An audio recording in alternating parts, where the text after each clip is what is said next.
Each week on the Million Dollar Flip Flops podcast with your host, me, Rodric, we talk with game changers and thought leaders from across the globe. These are business leaders that are leaving an indelible mark on our society, whether we realize it or not. No topic is off limits, from information to technology to just general business or even families and spirituality. Nothing is left untouched. We're not here just to scratch the surface. We're here to actually dive into the business mind of other CEOs across the globe and just have a conversation. But you get a front row seat to that every week. So I hope you enjoyed today's episode. If there's anything you would like to hear on your end or anyone you would recommend as a guest, please don't hesitate to reach out. Let's get to the show.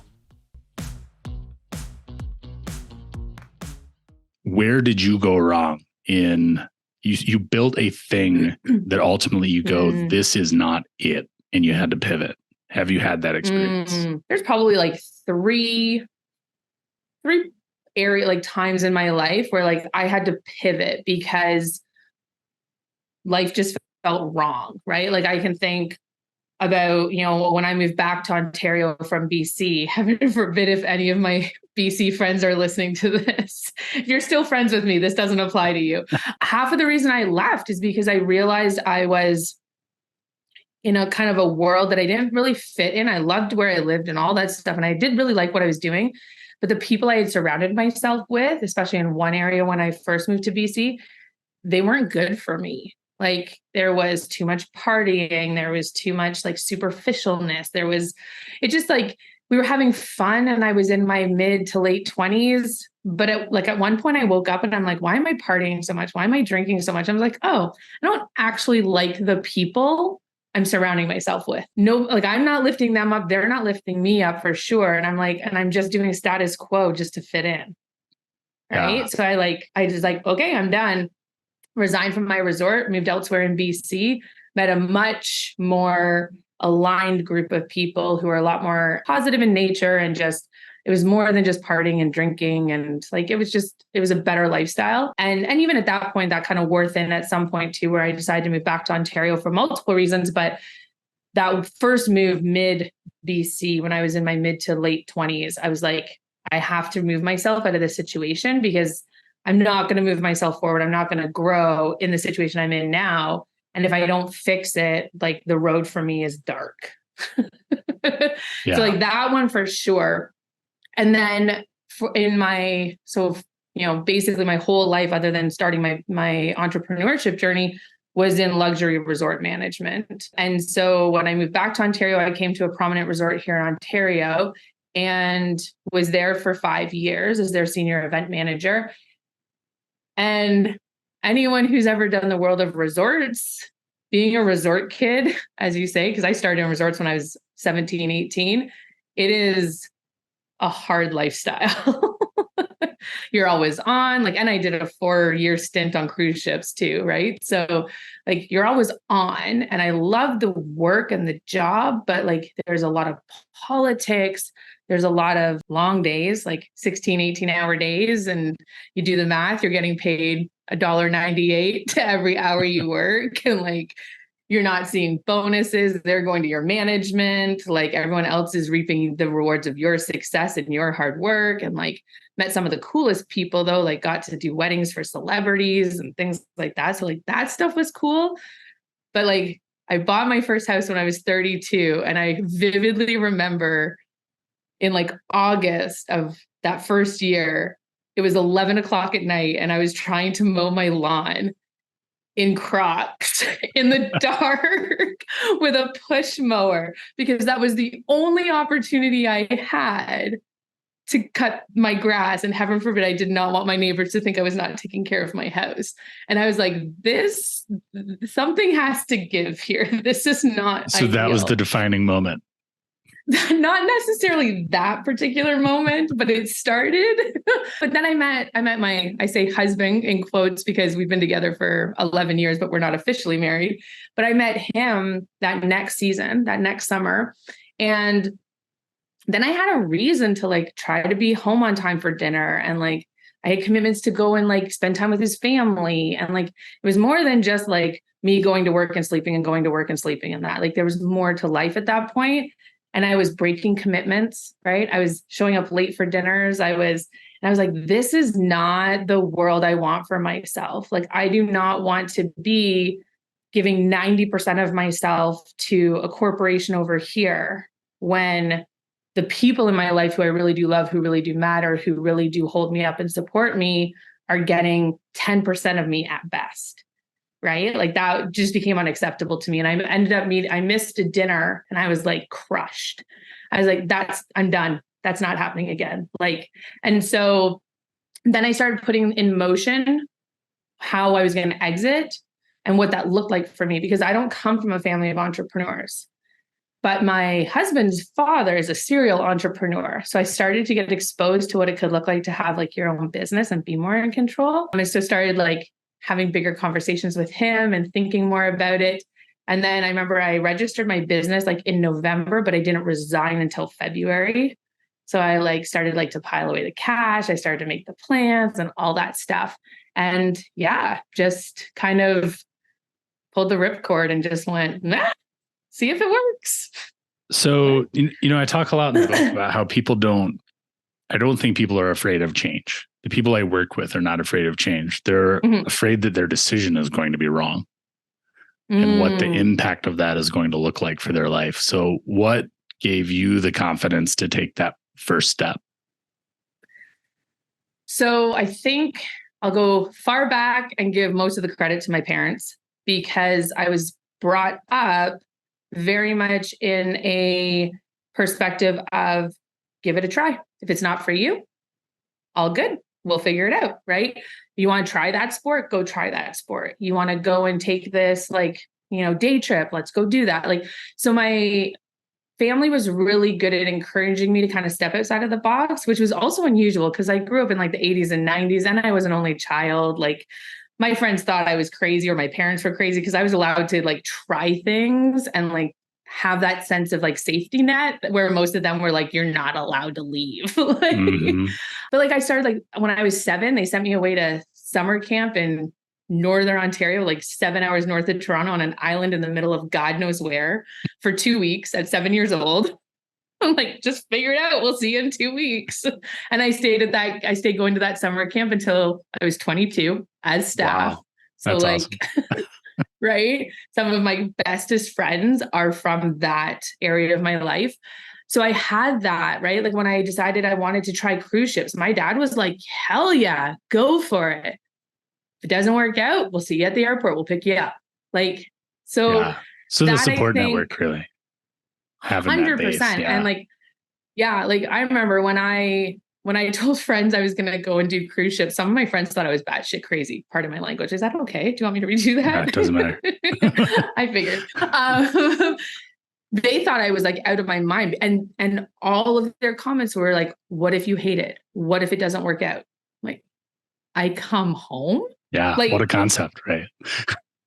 Right. Like I come home and I try something new.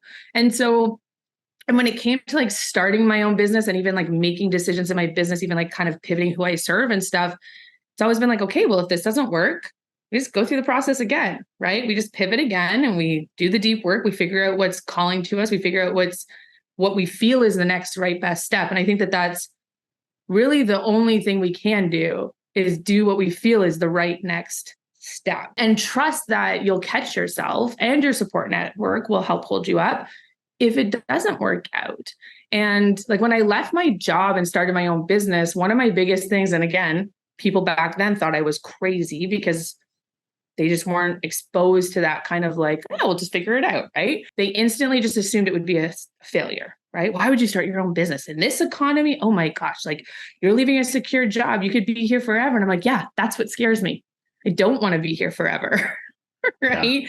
Making $50,000, maybe $30,000 after tax and like working my ass to the bone, right? Like, no, thank you. And they're like, well, what if your business fails? And I was like, well, first off, that doesn't even really seem like an option to me. Like, I feel like I'll figure it out until it's not a failure or it's not failing.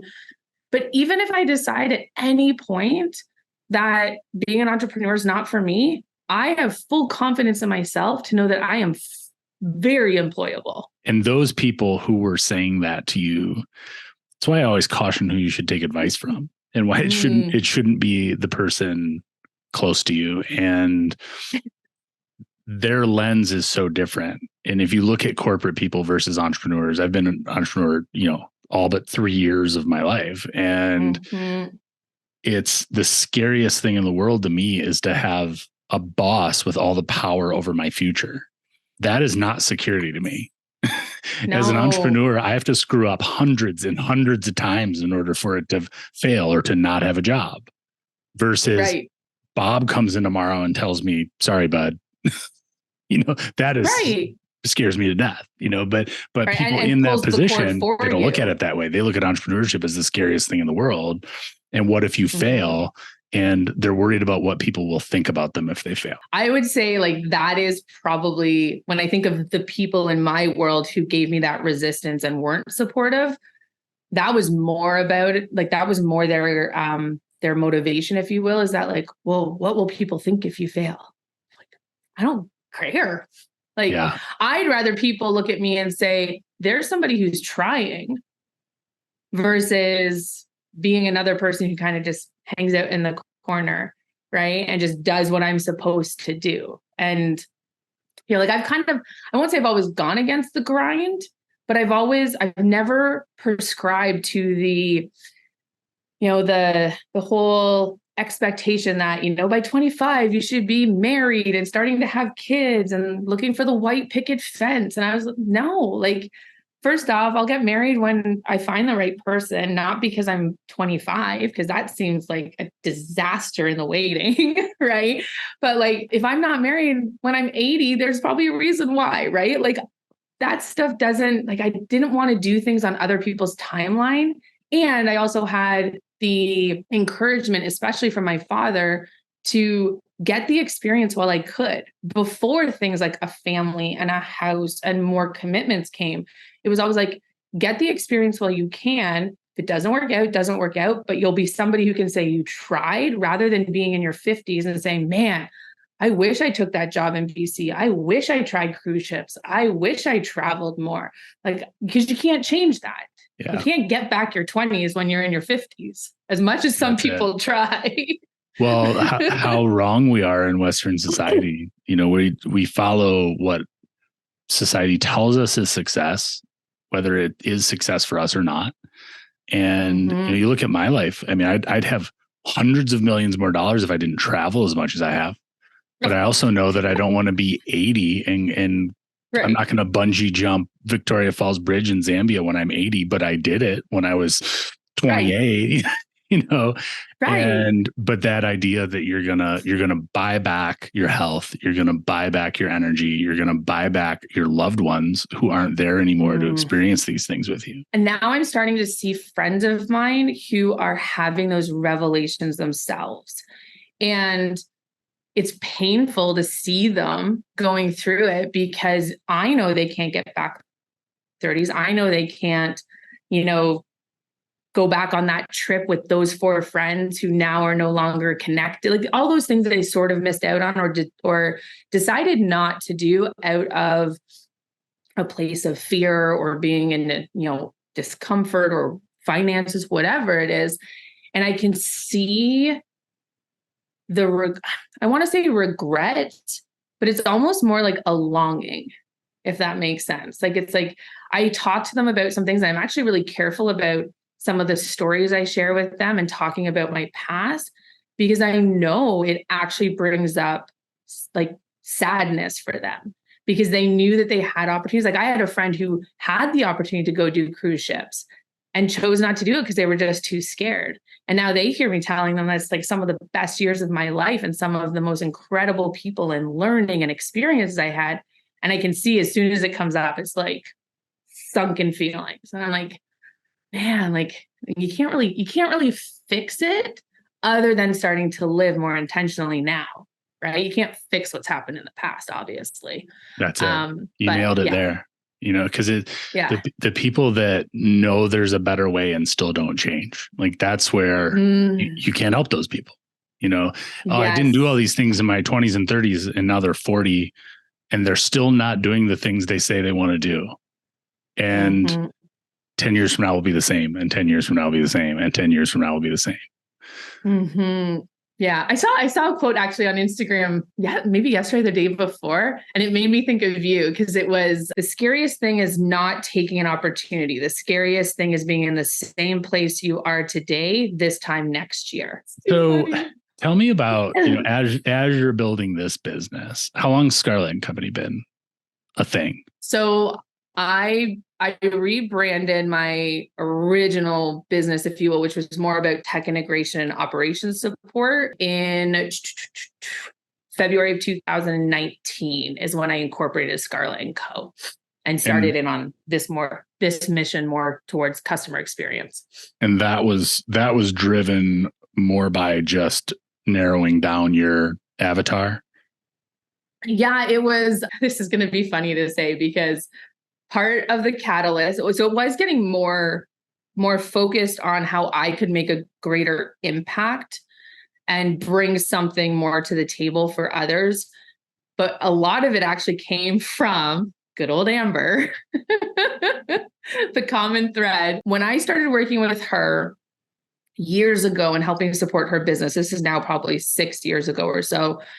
At one point, she called out what my secret sauce was. And it was the fact that I come with a hospitality background and I bring a focus on customer service and support and just hospitality as a whole to the online space. And whenever I'm even like, back then when I was doing a lot more integration and tech support and setup stuff, I'd always be asking you like, yeah, but how does that support the customer? Like, are we just doing this to save money? Are we doing this just to streamline things? And if so, is it at the detriment of the customer? And if it is it really the right decision, right? Or how do we make this more customer friendly? And just even in how I deal with people and internally, like how I treat her team and how I speak to her team. So one day she called me out on it and just like identified for me that was my secret sauce. And all my time, I was just like, to me, it's so natural. Like, because I've been doing it since I was, probably 15, if you go back to one of my first jobs, but it's so like just ingrained in who I am. And the tech side of it, like my dad's a program engineer. So the tech is in my DNA. That stuff comes easy to me at the end of the day, right? So I was all focused on the tech side, not even realizing that I was bringing a certain different element to what I was doing compared to other people servicing the online space. And once she mentioned that to me, and I started actually paying attention to what other people who did what I was doing and other people I worked with in the online space, how they approach things, I was like, I think she was right. And I just started paying more attention to my own online business experiences and being like, they could have done that better. They could have treated me better. They could have reached out to me differently. They could have said that, like just things like that. I started paying more attention to all the opportunities that existed for people to improve customer experience and their focus on the customer in the online space, and started realizing how much it really was transactional for a lot of people and how much people were over automating and too concerned about streamlining to the point at the detriment of the customer, right? And, I think I knew, especially because when I really started to get into the online space in 2016 or so, that it was all like automation was new. It was exciting. It was like, oh my gosh, look at all the things, like look at all the possibilities in online business and how we can make money. And there was a ton of bro marketing happening at that time, right? With, let me help you make $6 million in 5 days. And like right. All like just all the kitschy marketing and all that stuff was really prevalent, I found. And I will say I fell into some of them in terms of like thinking things were quick wins and whatever, as I was starting to learn more about the online space. But just in that alone, I reflect back on some of that now and I'm like, wow, like people really did. So many people went into online business to be transactional and not actually take care of people and act from a place of service. And it just seems so mind blowing to me because to act in service of others, like it just is so ingrained in me that I thought about starting my business to see how I could impact people. It wasn't about making money. Money doesn't make me happy, right? And I've known that for a long time. But I wanted to see how I could make an impact, how I could be a bigger service to people. And so to start thinking about the fact that there was people out there starting and running businesses who thought of it completely different and were trying to essentially, and sometimes even like, intentionally dehumanize their business, taking the human element of their business. I was like, that is a scary path. Like that, I don't want to be looking at the people I work with and looking at you as a number on a spreadsheet and an email on my email list. Like, I want to look at Rodric as Rodric, right? Not like a notch in a belt somewhere and on a spreadsheet or whatever. Like, and so, so once I started paying attention, I was like, there's a huge gap in opportunity here where I can be of impact and service. So I was talking with somebody about AI and content creation and how, as that becomes more prevalent, eventually think about the people who have an automated system that is going out on social media and liking things and commenting on things and et cetera. And now their content is going to be AI driven too. And if you fast forward that, eventually it's just a bunch of computers talking to each other. None of us are there. I've got AI making my content, and then Katrina's AI bot goes out and likes it. And what's the point of any of it, right? You start to go down these crazy rabbit holes. But so I want to go back and talk about something you said where you found out early on that money doesn't make you happy. I want to know about that. I can't actually say when I realized it. I think I can say like when I was towards the end of my resort career and I was starting to realize how much, not even like trading time for dollars, right? And going back to like, I literally did the math one day and it was sad. It was like $1.98 to the, like for what I was making. It was horrible. And probably should never have done that in retrospect. It was very deflating. But I realized at one point that it wasn't that I was trading time for dollars as much as I was trading like life and experiences and time with loved ones for little to no dollars. And I was like, I'm putting my heart and soul into a job that is only ever going to pay me this much. I was never going to be somebody there making multiple six figures or whatever. Like I was always going to be at this level, maybe this level. Right. And so I'm like, not that that's motivating. Like I'm motivated to stay in that job because I love the work I did. I love the people I worked with, the clients that I got to be a part of like their big events and things like that. I want more of the life experiences. I want more of the time with my loved ones. I want more of like the core memories and things like that. That to me is where value is. I recognize that money can help me have more of those and help me do things that I may not be able to do otherwise, like greater travel and things like that. So there's a purpose to wanting to make more money. But for me, it's not about driving a fancy car or, buying a $600 purse. Like, no, take me to Walmart, whatever. I'll get the $20 purse, right? I'd rather take that $600 and take my mom and dad out for an amazing, Father's Day dinner or something. That to me is how I want to spend my money, not on shit, right? Not on stuff that's going to collect dust on my shelf. So I think that's probably around when I realized it. But then I don't know if I've actually shared this with you, but in about 2018, I finally decided I was no longer wanted to be in debt. So actually your YouTube about card payments, have we talked about this? I don't think a little bit maybe. So your YouTube about card payments, when I saw that one, I was like, oh man, because I was like, I am done being in debt. Like I had this revelation one day that like on my credit card, I was still technically paying off a $70 dinner I had 3 years ago because I was just rolling over credit. And I was like, I'm still paying for that. Like, no, like this is ridiculous. And I kind of just made that decision that I don't prescribe to the philosophy that you'll always be in debt. I don't agree with that. I don't agree with the philosophy that you're always going to have a car payment, right? Like, no, I can right the ship so that my next car, I'm buying in cash. Like I'm driving my 2015 Chevy Trax. I own it out right now, and I'm going to drive that thing into the ground because my goal is that my next car I am buying in cash. And it's possible, right? Well, it's mindset. You're taught to have a car payment, and then it's okay, and then everybody has one, and you don't go into a dealership and they ask you what the car costs. It's how much can you afford per month. It's right. And how many people Right. will tell you, oh, I got this new car. Well, how much is it? Well, it's $500 a month. No, how much is it? Yes. Like, and so, and perpetuated by the fact, like, I grew up in Oshawa, Ontario, Canada's home of General Motors. Everyone, you know, I grew up in Detroit or had some, exactly. We've had this conversation, right? Everyone you knew in some way or form was connected, right? My dad ran computer systems for the General Motors plant. My grandfather used to be their like head electrician and painting and all kinds of stuff, right? Like, so I watched my family growing up, rolling car over car over car. Every 2 years, new car. Every 2 year, new car, right? And always having a car payment. And I'm like, so that was just normal to me.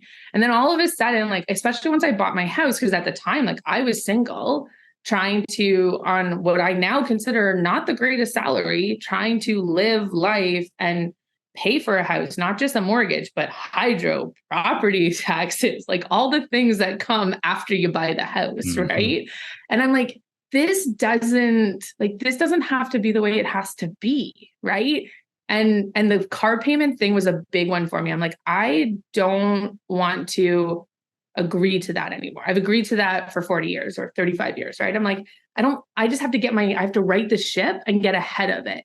But if I'm always looking at things as like just keeping up, then I'm always going to have a car payment. I'm always going to have a credit card payment, right? So like now I only ever use a credit card if like I absolutely have to, because that's the only way I can pay for something like an online subscription or something, right? For business. I cash pay everything now. And my last debt is my mortgage, which like I am committed to having paid off in like the next 3 years.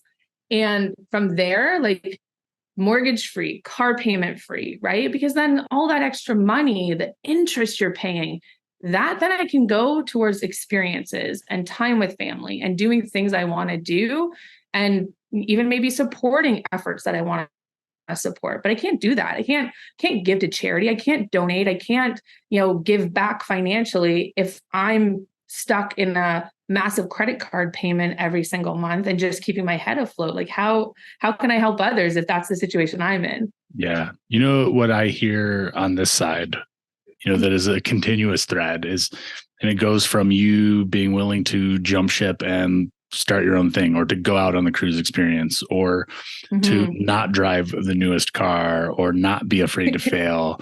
A lot of it just comes down to self-confidence and self-worth. And I think a lot of people, that's why they have a $1,500 car payment, is because they don't, it's going to sound real woo-woo, but it's, they don't love themselves. And so they do and buy and just buy and buy and buy. And I have been in that position. I speak from experience, thinking you're going to fill that hole. And I love your thought about, just experience. Obviously that's the way I've lived my life. And it's, there's a quote that's on my arm, and it's also on every probably an Instagram post I saw that I'm going to quote to someone else.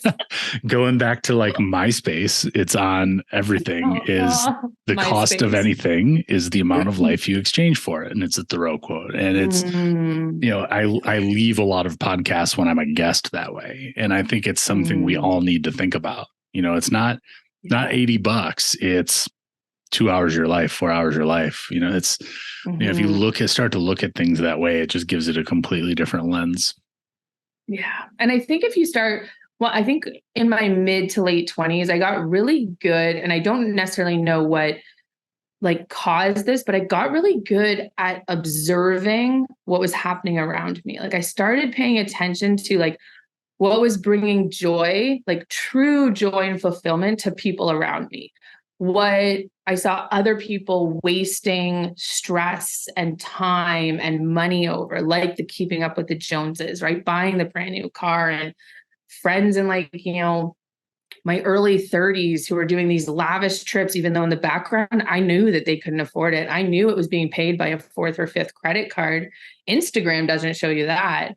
Instagram makes life look beautiful, but I know in the background that that's not what was happening. That was just show, right? And Band-Aid over Band-Aid.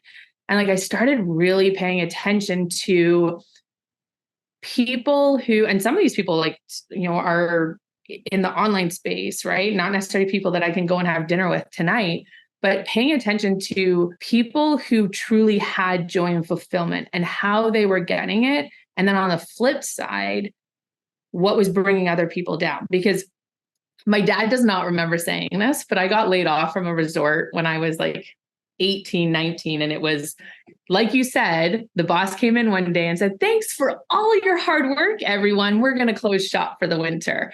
And it was like, you got to be out by tomorrow. Right. And I was like 19 at the time, whatever, 19, 20. And I was so frustrated because there was a whole drama that was behind it. But my dad said to me one of those days, he's like, sometimes you need to see things done wrong in order to learn how to do them right. And like, he doesn't remember saying it, but like it is ingrained in here. Like there's no tomorrow. Yeah. And funny how those parent lessons stick with you, you know? Right? Oh my gosh. Yeah. And the fact that he doesn't even remember it just kills me. He's like, are you sure that was me? I was like, just take the credit and roll with it, Dad. I always used to say the older I get, the smarter my dad becomes. That's so true. Yeah. So true.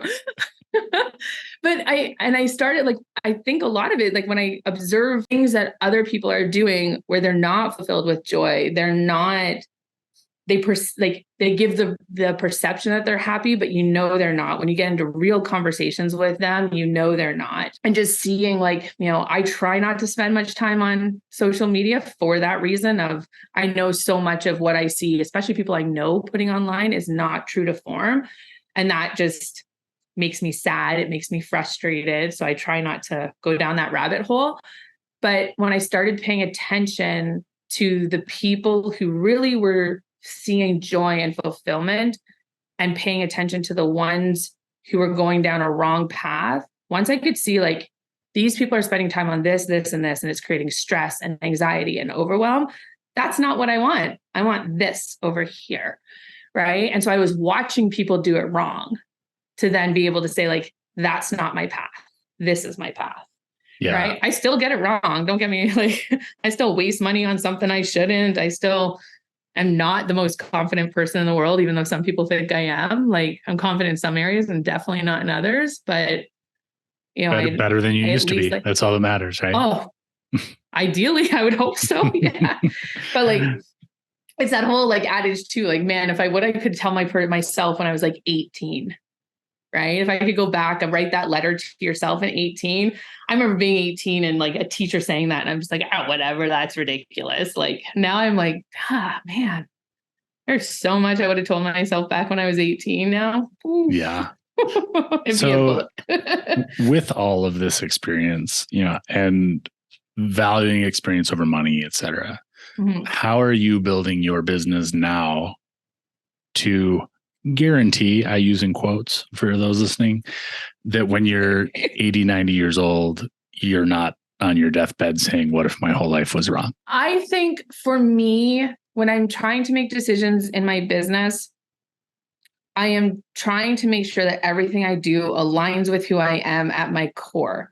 And so I have gotten really clear, especially over the last 4 or so years, as to who I work with and who I don't work with, and who I serve and who I don't serve. And I say that's kind of different because sometimes who you work with is who is referred to you and not somebody you expected to be serving, right? Like I've had some amazing referrals come my way that I never would have thought I would have been connected with that person or worked with that industry or whatever. When I first started my business, especially in those first 2 years, because anyone who has great advice when you start as your own business owner, you should expect to take a loss for the first 2 years. That's usually what happens. Like, and I was definitely in that position of like, you want to work with me? Great. I'm in. Like who? And next thing you know, it's scope creep, and it's, somebody barking orders at me, like no different than when I used to work for a boss. And like, I started to really realize like, one, I don't want to serve everybody. And I don't want to do everything just because I can, just because I'm good at tech. I don't want to do social media posting because I don't like it. It doesn't fire me up. And it takes the joy out of the work I do. And if the joy is not in the work I do, I can't be of best service to other people. Right? If I'm just doing the motions and just trying to get a paycheck. So I did that. Like I think a lot of people do when they first start their business. Now, when I got one of the pivots I made in my business, when I, started to get that clarity, is I defined what I didn't do. So on my website, most people will show you like what you do. I actually had a section that shows you what I didn't do.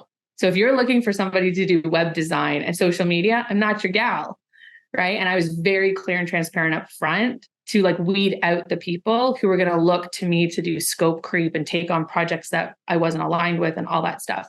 Now, because of like kind of those learnings, I'm even more specific. Like if I had been referred to you and you and I had a call and I was like, I don't jive with this guy, like there's something that doesn't click, I wouldn't have said yes.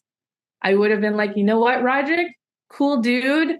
I think you'd be better working with somebody else.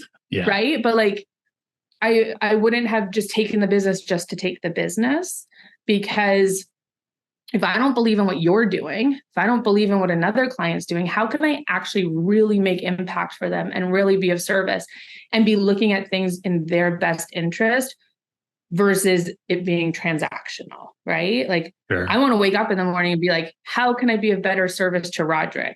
Not how can I get Rodric to give me more money? That's not it at the end of the day for me. So I think, when I get to that point of, being curled up with my hot chocolate and my cozy blanket when I'm 85 and trying to read a large print book, I want to know that I worked with people I was aligned with, that the work I did with and for them brought value to them and helped them make a greater impact. Because if I can help you make greater impact, then I'm making impact. Yeah. Right? Like I might not be the person right on stage in front of 1,000 people or whatever, but if I'm playing a role in the background, I'm helping you create impact. And to me, that's impact in exchange. And at least I can say I tried, is probably what I will always go back to, right? Who knows? 5 years from now, we might come back and do another podcast and I could be selling cars. And hopefully I'll be doing a kick-ass job of selling cars. Right? That ability to recognize change, you're back to that. And not being afraid of it, and always knowing that there's always more, man. There's always another one. We saw that in construction a lot. I still work with a lot of construction people because that was my industry for so long. So now that they came to me for advice when I was building. And so now that I'm a coach, I'm the clear next step to ask about running their business now that I'm doing that full time. And it's absolutely what you see in that industry, because it's very feast or famine. Typically they have trouble budgeting and cash flow. And so they'll be in a down cycle. They'll take jobs with dicks, for lack of a better term. And depending on 100%. I was a custom builder. I mean, I was in jobs with these people for sometimes 2 or 3 years. We did really complex historic projects, and when you have that bad feeling about somebody and now you're married to them for 2-3 years, and you can't just walk away, like you have to finish the job, so advising people on that, where it's put yourself in a position to be able to pick who you want to work with, and it's so true about this business too. In coaching, when I went through Brown, there was so many people that would just you call me and I'm going to spend an hour telling you why I'm great and why we should work together. No, we're going to spend an hour figuring out if you're a good fit for me and if I can help you. It has nothing to do with anything else. And it's just a different, it's a critical but different way of looking at your business for sure. It really is. And I remember like when there was a kind of a tipping point in my business, probably around like the 3-year mark, probably around the 3-year mark or so, where I recognized that most of my business was referral based. Like I think started having like Facebook ad spend last year because we were just playing around and because my accountant told me I needed to show more expenses in advertising. But I was so lucky to have made the right connections, been able to display my value to others to the point where I became referral based. And I remember having this moment where I was just like, I have more people coming to me than I can serve. What a crazy ass great problem to have. Right. And I'm like, I'm not out there feast and famining, like you said. I'm not out there like taking all the business in the world and just like peddling myself and, charging $15 an hour simply so I can invoice somebody and show that I'm making money. Like I'm at a point now where I've clearly created value for people to show worth, to show impact. And now people are coming to me. And I'm like, that is such a beautiful position to be in, to, like you said, you're now having a conversation to make sure we're a great fit and that it's going to be, mutually beneficial and reciprocating, even if that's just in like the joy and success you get from working for a client, not the monetary exchange, right? But mutually reciprocal in that perspective. To be able to be in that position and have those conversations where it's like, yeah, let's just make sure that this is right, versus, Rodric, let me talk to you for 45 minutes and give you a sales pitch about why you need to hire me, and essentially like constantly be like trying to sell myself and do it in a way that's probably undermining my value and my worth. Because that's, I think, what a lot of people do when they first start as well. I sure did, for sure. When you get to that point where it's just having like two great people in the room together, exchanging value and worth and making a decision that's going to help the both of them, like to be in that position, like I hope I'm in that position long term, because being able to work with people who gravitate to you, like it's absolutely magical. Yeah. I mean, a lot of that I think comes just from being yourself. I was having that. Yeah. I was on a show yesterday or the day before, and it was just being unapologetic about who you are and who you serve and why, and the right people will come to you. It's when you try to be someone else or try to serve all 7 billion, 8 billion people that you start to run into trouble. Yeah. And it takes time too, right? Like it doesn't just happen overnight. And I think even when you do see that success of being referral based and having people, come to you for your services, you still see downtimes in your business. Like we're in a downturn a little bit right now where I've transitioned away from some clients, and to some degree, one, because like some have changed their path in business, one, because I decided to part ways with a client who was no longer aligned with me and was going down a path that I couldn't support. And I was able to actually stand up and say, like, I would rather stay true to my values and my like moral compass than to keep working with this person so that it's paying the bills. No, I'll close that door to allow another door open. And that one will probably be more fruitful. It might take some time for that door to open, but I have to believe in like, that law of attraction and abundance, that the next door that's going to open is going to replace what was happening over here with something even more impactful. Right. But like, you do go through those downturns still. And it's like having the confidence and the faith and the assurance that you've been through those patches before, and the other side brings about some really good joy and abundance and fulfillment, but you might just have to wait a little bit. Right. And there's nothing wrong with that. But the people who go into it thinking it's an overnight success, it's a journey, as you know. Yeah, that's why it's so important to identify what makes you happy at the outset, and because it is a journey and it is hard work, and it's, eventually you get to the place where you can pull back a little bit, but when you love what you're doing, you never do. And that's why it's successful. Yeah. I remember somebody asked me once, they're like, oh, are you building your business so that you can sell it? And I was like, that has never crossed my mind. It is never. And I know people will tell you like, oh, don't brand things under your name because then it's not, it's hard to like sell off the IP and things. And I've heard that advice and other, whatevers. And I'm like, it's never crossed my mind, not from a like an investment perspective or anything like that, but like, I just can't imagine not doing what I do. Yeah. Like I don't.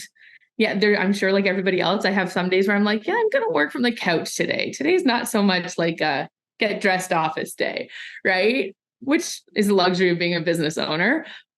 But at the end of the day, I can't imagine not doing what I do. I can't imagine not being of service to people and doing it in the way that I do, because what I do right now like fires me up so much. And I know it helps other people make impact. So like, it's like, I can't even think about, somebody said like, well, what are you going to do when you retire? I'm like, what? Like, dude, I'm not even there yet. Like, give me another 20 years at least. Yeah. I mean, I think that's how entrepreneurs are wired. And I don't think there's some, 65 years old in a gold watch and I'm going to sit and fish all day. I mean, I was in that position last year. I took all of 6 months off before it was all right. And then, that's why we know each other. It's like, it's this whole other thing that is starting. And it comes from that place, how I can't die with all of this stuff in me. What do I do about it? Well, I write a book and I try to identify the people I want to help. Who do I surround myself with to make that possible? Yeah. And you're one of those people. Yes. So, hey, I say, I'm humbled to be. I say we leave it right there. Thanks so much for coming on the show. My pleasure. Thank you.